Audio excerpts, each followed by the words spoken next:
Assalamualaikum warahmatullahi wabarakatuh. Perkenalkan, nama saya Salwa, NPM 2240602006. Di sini saya akan menjelaskan materi tentang memahami puisi, mata kuliah apresiasi puisi. Dosen pengampu Ibu Siti Fatona, MPD. Yang pertama ada pengertian puisi. Apa sih itu puisi? Mari kita bahas. Pengertian puisi menurut para ahli. Puisi adalah salah satu bentuk karya sastra. Menurut Wahyu 2014 halaman 12, menyatakan bahwa puisi merupakan salah satu bentuk karya sastra yang diwujudkan dengan kata-kata indah dan bermakna dalam. Dibanding karya-karya sastra lain, puisi termasuk dalam kategori karya sastra paling tua. Kemudian ada pengertian puisi menurut Wiryojo Soedarmo tahun 1984 halaman 51 yang dikutip oleh Pradopo tahun 1987 halaman 5. Dalam pengkajian puisi mengemukakan bahwa puisi itu karangan yang terikat oleh satu banyak bait dalam tiap bait seperti kuplet, strofa, suku karangan. Kedua, banyak kata dalam tiap baris. Ketiga, banyak suku kata dalam tiap baris. 4, ada rima. Dan 5, ada irama. Jadi, dapat disimpulkan bahwa puisi adalah rangkaian kata yang mengungkapkan pikiran, ide, dan perasaan penyair yang disusun dengan baik dan indah melalui tulisan sehingga pembaca mampu memahami dan menikmati apa yang diungkapkan penyair dalam puisinya. Puisi adalah bentuk karya sastra yang mengungkapkan pikiran dan perasaan penyair secara imajinatif dan disusun dengan mengonsentrasikan semua kekuatan bahasa dengan pengonsentrasian struktur fisik dan struktur batinnya. Kemudian ada unsur pembangun puisi. Unsur-unsur pembangun puisi mencakup tentang struktur dalam puisi. Terdapat dua unsur dalam puisi, yaitu struktur fisik puisi dan struktur batin puisi. Struktur fisik puisi adalah struktur yang terlihat dari puisi tersebut secara kasat mata, dan struktur batin puisi adalah struktur pembangun puisi yang membangun dari dalam. Struktur fisik puisi ada tipografi, diksi, imaji, kata konkret, gaya bahasa, dan versifikasi. Tipografi yaitu bentuk puisi seperti halaman yang tidak dipenuhi kata-kata, tepi kanan kiri, dan pengaturan barisnya. Diksi adalah pilihan kata-kata yang digunakan dalam puisi yang merupakan hasil pemilihan secara cermat. Imaji adalah susunan kata-kata yang dapat mengungkapkan pengalaman sensoris di mana pembaca seolah-olah dapat melihat, mendengar, merasakan, dan dirasakan penyair dalam puisinya. Kemudian ada kata konkret. Kata konkret adalah kata yang mengacu pada objek atau benda yang dapat dilihat, diraba, dan dirasakan. Ada gaya bahasa. Gaya bahasa bertujuan untuk menghidupkan, memberikan efek, meningkatkan, menimbulkan konotasi tertentu dalam puisi. Dan yang terakhir ada versifikasi. Versifikasi adalah unsur pembentuk keindahan sebuah puisi. Kemudian ada struktur batin puisi. Yang pertama ada tema, rasa, nada, dan amanat.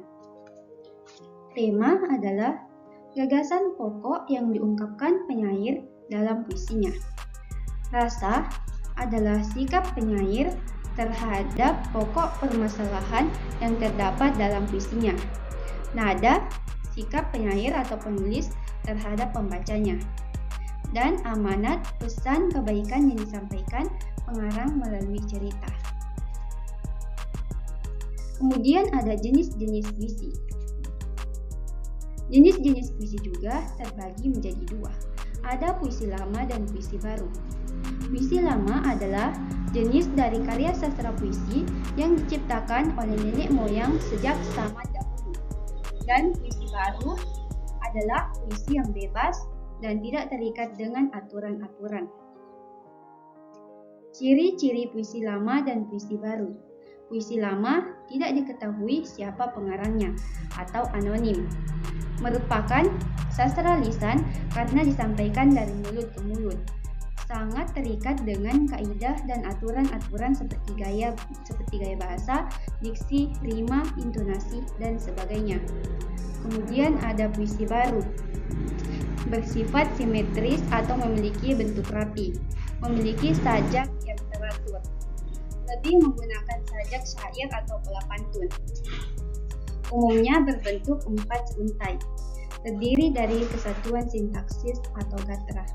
Di setiap gatra terdiri dari 4-5 suku kata. Perkembangannya secara lisan dan tertulis, tidak terikat oleh aturan rima, jumlah baris, dan suku kata. Menggunakan majas yang dinamis dan berubah-ubah. Biasanya berisi tentang kehidupan. Lebih banyak memakai sajak dan syair. Memiliki bentuk yang rapi dan simetris. Rima yang teratur, dan yang terakhir, tiap-tiap barisnya berupa kesatuan sintaksis. Kemudian ada jenis-jenis puisi, puisi lama dan puisi baru. Puisi lama contohnya ada pantun, syair, mantra, gurindam, bidal, sloka, talibun, dan karmina. Yang pertama kita bahas adalah pantun. Pantun adalah bentuk puisi Indonesia. Tiap bait kuplet biasanya terdiri atas 4 baris yang bersajak AB-AB. Contoh pantun ada pantun kiasan, pantun cinta, dan pantun nasihat. Contoh pantun nasihat, ke hulu membuat pagar, jangan terpotong batang durian. Cari guru tempat belajar supaya jangan sesal kemudian. Yang kedua ada syair. Syair adalah puisi lama yang tiap-tiap bait terdiri atas 4 larik yang berakhir dengan bunyi yang sama. Contoh syair ada syair agama, romantis, dan kiasan. Ketiga ada mantra. Mantra adalah kumpulan kata-kata yang dipercaya mempunyai kekuatan mistis dan gaib. Contohnya ada mantra pelemah, penunduk, dan penghalus setan. Dan keempat ada gurindam. Gurindam adalah puisi lama berisi nasihat atau petua, terdiri atas 2 bait dengan irama yang sama. Contoh gurindam yang terkenal adalah Gurindam 12, karya Raja Ali Haji yang dibuat pada tahun 1947 Masehi. Kemudian ada bidal. Bidal adalah jenis puisi lama dalam bentuk peribahasa dalam sastra Melayu yang kebanyakan berisi sindiran. Contoh bidal, contohnya hidup segan mati tak mau, dan malu bertanya sesat di jalan. Kemudian ada sloka.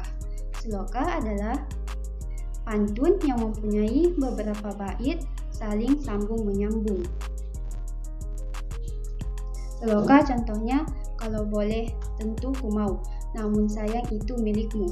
Adakah besok nasi dan laut, walau sekedar pengganjal perut. Kemudian ada talibun. Talibun adalah pantun yang memiliki susunan genap antara 6 hingga 10 baris. Contohnya, pelangi yang ditunggu akhirnya datang jua, memancarkan kecantikan luar biasa. Semua insan tak dapat menerka. Apakah petanda semua nuansa? Sayangilah kedua orang tua, jangan kalian berbuat dosa, dengan menyakiti hati mereka jika tak ingin mendapat murka yang kuasa. Dan yang terakhir ada karmina.